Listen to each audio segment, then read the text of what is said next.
मोठी बातमी आपण आता बघतोय। पार्थ पवार हे शरद पवारांच्या भेटीला गेलेले आहेत। आत्ताच्या घडीची सगळ्यात मोठी बातमी आपण बघतोय। पार्थ पवार शरद पवारांच्या भेटीला गेलेले आहेत। काही वेळापूर्वीच जेव्हा सुनेत्रा पवार या शपथ घेणार आहे अशी बातमी आली, त्या संदर्भात शरद पवारांना विचारण्यात आलं होतं, तेव्हा ते म्हणालेले होते की मला याबाबत काहीही माहिती नाहीये, मला कुठलीही माझ्याशी चर्चा झालेली नाहीये, तो त्यांच्या कोर कमिटीचा निर्णय आहे। या सगळ्यांमध्ये जेव्हा असं वाटत होतं की शरद पवार हे नाराज आहेत, त्या दोन्ही राष्ट्रवादी विलीनीकरणाची चर्चा आता थांबलेली आहे, या सगळ्या घडामोडींमध्ये पार्थ पवार आता शरद पवारांच्या भेटीला गेलेत। काही वेळापूर्वीच शरद पवारांची त्यांच्या राष्ट्रवादीच्या नेत्यांसोबत बैठक पार पडली, त्यामध्ये सुप्रिया सुळे देखील होत्या आणि त्या बैठकीनंतर आता पार्थ पवारांचं शरद पवारांच्या भेटीला जाणं, यामध्ये अनेक घडामोडी घडू शकतात अशी शक्यता देखील वर्तवण्यात येते। नेमकी काय चर्चा त्या बैठकीमध्ये झाली आणि त्यानंतर पार्थ पवार हे शरद पवारांच्या भेटीला निघालेले आहेत, त्यामुळे आता त्यांच्यामध्ये काय चर्चा होते हे देखील पाहणं महत्त्वाचं आहे। आज सुनेत्रा पवार यांचा शपथविधी पार पडणार आहे, त्याआधी बैठक देखील होणार आहे। त्या सगळ्यांमध्ये आता पार्थ पवार शरद पवारांच्या भेटीला गेलेत, ही मोठी बातमी आपण बघतोय। काल रात्री उशिरा सुनेत्रा पवार या मुंबईसाठी निघालेल्या होत्या, त्यानंतर आता पार्थ पवार शरद पवारांच्या भेटीला आलेत। काही वेळापूर्वी शरद पवारांच्या गोविंदबाग या निवासस्थानी एक महत्त्वाची बैठक राष्ट्रवादी शरदचंद्र पवार पक्षाची पार पडली। त्या बैठकीच्या नंतर अनेक चर्चा सुरू झालेल्या होत्या की या बैठकीमध्ये नेमका काय कुठल्या मुद्द्यांवर चर्चा झाली असेल, काय सगळं बाहेर येईल, आणि त्यामध्येच आता पार्थ पवार शरद पवारांच्या भेटीला। आपण बोलूयात थेट जितेंद्र जाधव यांच्याशी। जितेंद्र, ही मोठी बातमी आपण आता बघतोय, पार्थ पवार हे शरद पवारांच्या भेटीला आलेले दिसतात। अगदी खरं, आपण बघितलं की सकाळपासून ज्या घडामोडी घडतायत की पवार कुटुंबियाला म्हणजे एका बाजूला हे अजित पवारांचं कुटुंब, तर दुसऱ्या बाजूला संपूर्ण पवार कुटुंबीयाचा परिवार, असं असताना आजच्या शपथविधीला कसलंही आपल्याला माहिती नसल्याचं सकाळच्याच पत्रकार परिषदेमध्ये शरद पवार यांनी सांगितलं होतं, आणि त्यामुळे आपल्याला निमंत्रण मला माहितीच नाही त्या काही याची कसली, त्यामुळे मी जाणार कसा, असं झालं असताना आता एकंदरीत सर्व बातम्या प्रसिद्धी माध्यमांनी दिल्यानंतर आता एक ते दीड मिनिटापूर्वी पार्थ पवार शरद पवारांच्या सुप्रिया सुळे, रोहित पवार, योगेंद्र पवार यांची भेट घेऊन त्यांना निमंत्रण देतील असं या ठिकाणी दिसतंय।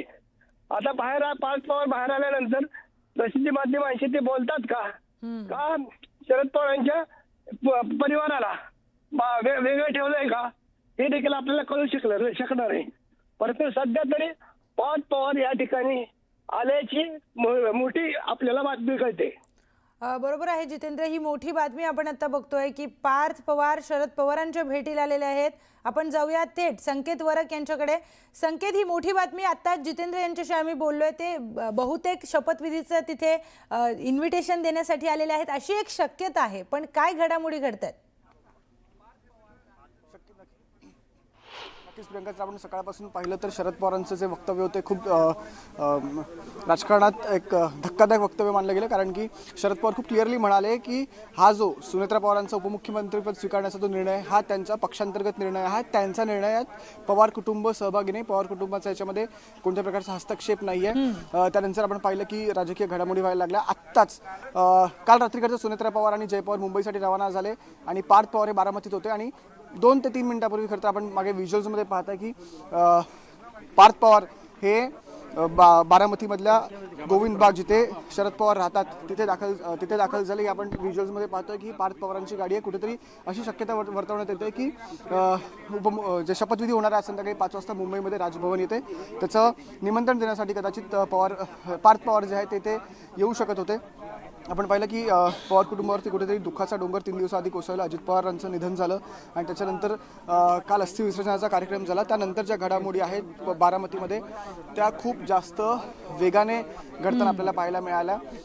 काल नरेश अरोरा आले होते, त्यांची बैठक झाली, त्यानंतर सुनेत्रा पवारांनी होकार दिला, त्यानंतर अनेक नेते मंडळी हे सहयोग सोसायटी जिथे अजित पवार सुनेत्रा पवारांचं निवासस्थान आहे तिकडे दाखल होताना आपल्याला दिसले।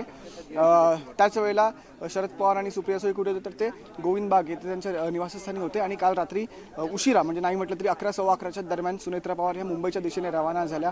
अर्थात त्या सकाळपासून आज मुंबईत भेटीगाठी घेतील, आमदारांच्या बैठका घेतील, आणि त्याच पार्श्वभूमीवर खरं तर आज आपण पाहिलं शरद पवारांनी एक वक्तव्य केलं की यात आमचा पवार कुटुंबाचा कोणत्याही प्रकारचा हस्तक्षेप नाही, कोणत्याही प्रकारची चर्चा आमच्यासोबत कोणत्याही प्रकारचा संवाद आमच्यासोबत साधला नाही गेला आहे. कुठेतरी एक नाराजी त्यांनी व्यक्त केली आणि त्याच्यानंतर अवघ्या तासात 2 तासामध्ये आपण पाहतोय की पार्थ पवार सध्या गोविंदबाग या निवासस्थानी दाखल झालेले आहेत आणि आता ते किती काळ इकडे थांबत आहेत ते पाहणं महत्त्वाचं. सध्या मी तुम्हाला सांगतो की आतमध्ये घरात कोण कोण आहे तर सुप्रिया सुळे आहेत, रोहित पवार आहेत आणि शरद पवार देखील आहेत. पवार कुटुंब सध्या आतमध्ये आहे. इतर जे नेते आहेत राष्ट्रवादीचे ते येऊन जाऊन आहेत, पवारांच्या भेटीगाठी घेत आहेत. पण सध्या कोणतेही इतर नेते जे राष्ट्रवादीचे आहेत ज्यांना आपण ऑफिस बेरर्स असे म्हणतो ते सध्या नाही. आता या सगळ्या गोष्टी आपण जर का चर्चा करतोय, दुसऱ्या पक्षांनी काय बोलावं नाही बोलावं हा त्यांचा अधिकार आहे आणि त्यांनी त्यांचा विचार त्यांना मांडण्याचं पूर्ण स्वातंत्र्य आहे. प्रामुख्याने ही जरी आपल्याला घाई वाटत असली तरी सुद्धा एकीकडे जी काही दुःखद घटना झालेली आहे ती न विसरणारी दुःखद घटना झालेली आहे. ती पोकळी कधी भरून निघणार नाही. परंतु आज राष्ट्रवादी काँग्रेस पक्षाचे कार्यकर्ते जे आहेत ते सैरावैरा झालेले आहेत.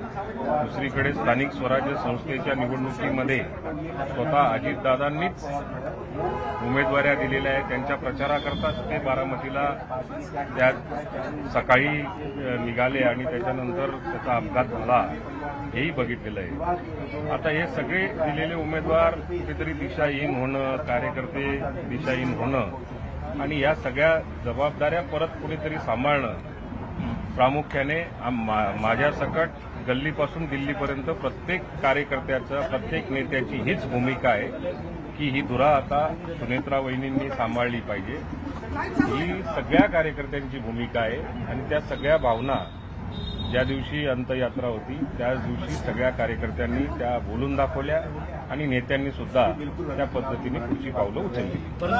शरद पवारांनी म्हटलं आहे का या संदर्भामध्ये शरद पवारांनी म्हटलं की या संदर्भामध्ये मला काही माहित नाही. कुठेतरी अशा परिस्थितीत शरद पवारांना कुटुंबियांना विचारात घेणं अपेक्षित नाही. हा सगळा विषय त्यांना कल्पना दिली किंवा नाही दिली किंवा या सगळ्या गोष्टी ज्या आहेत या आता या ठिकाणी मी तर काही बोलू शकत नाही किंवा दिलेली असेल नसेल या सगळ्या गोष्टींवर आता चर्चा करण्यात 10वा अजून झालेलं नाहीये. तिसरा संपूर्ण सावडण्याचा कार्यक्रम सुरू होता आणि तेवढ्यातच ही सगळी शपथविधीची प्रक्रिया होते. ही संपूर्ण घाईघाईची प्रक्रिया वाटत नाहीये. भावना मिळतात का अशा पद्धतीने लोक सोशल मीडियावरती देखील व्यक्त होतात.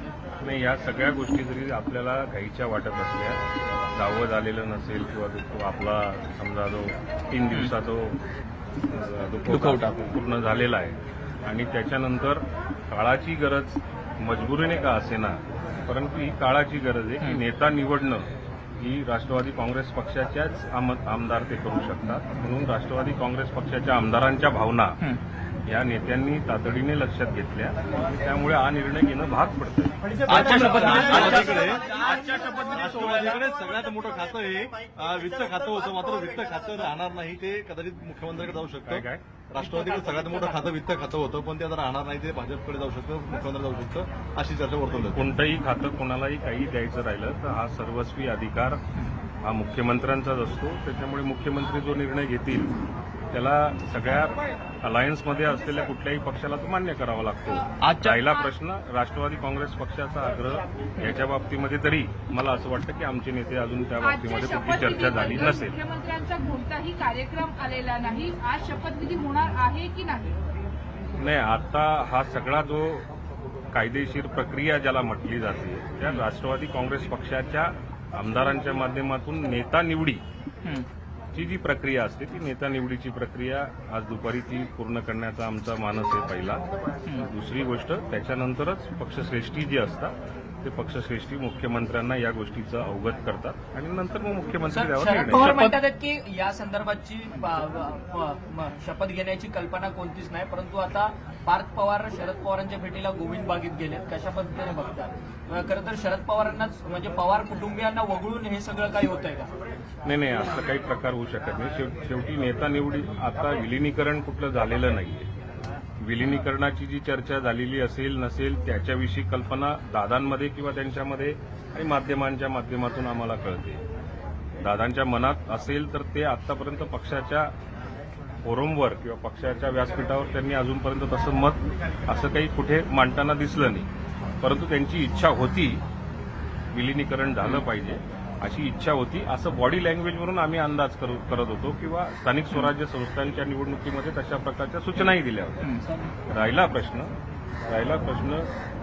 काय पार्थ पवार शपथविधीच्या कार्यक्रमाला त्यांना आता